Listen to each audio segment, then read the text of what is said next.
చాలా ఉన్నాయి.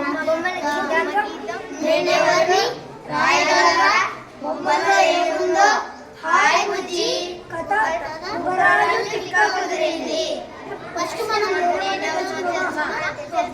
ముందు ప్యాడ్ పేపర్ తెస్తాం.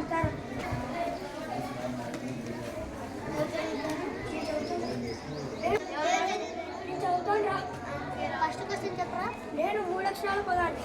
నేను 3 అక్షరాలు పదాన్ని. వినులో ఉంటాను, తినులో ఉంటాను. వినులో ఉంటాను, తినులో ఉంటాను.